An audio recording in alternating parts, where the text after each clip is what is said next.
তো নমস্কার বন্ধুরা, আপনারা সবাই কেমন আছেন? আজ মাছের একটা খুব সুস্বাদু রেসিপি নিয়ে এসেছি। আজ বানাবো ভোলা মাছের মশলা কারি। আপনারা যদি ভিডিওটা ইউটিউব থেকে দেখে থাকেন তাহলে চ্যানেলটাকে সাবস্ক্রাইব করে দেবেন, আর যদি ভিডিওটা ফেসবুক থেকে দেখে থাকেন তাহলে পেজটাকে ফলো করবেন আর ভিডিওটা একটা লাইক করে দেবেন। আমি বানাচ্ছি ভোলা মশলা কারি, তার জন্য আমার তেলের পরিমাণটা একটু বেশি লাগবে আর সামান্য অল্প করে তেল দেবো।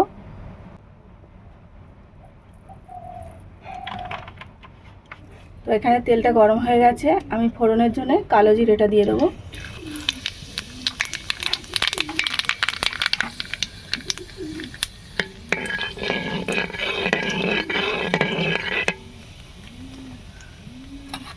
এখানে আমি 4টে পেঁয়াজ এরকম ছোট কুচি কুচি করে পেঁয়াজ করে নিয়েছি, এটা দিয়ে দেবো।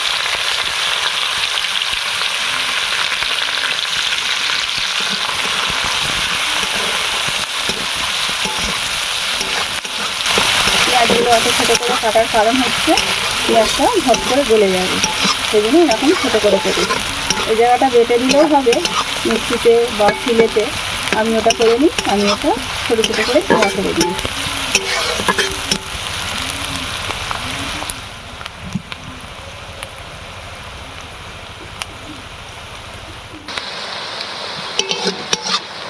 তো এখানে পেঁয়াজটা বেশ ভালোই ভাজা ভাজা হয়ে গেছে।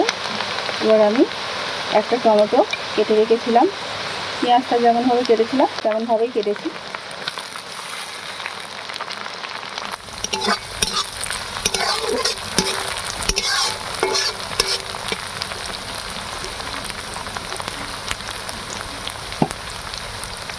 এবার আমি লবণটা দেবো, লবণটা যে যার স্বাদ মতন দেবেন।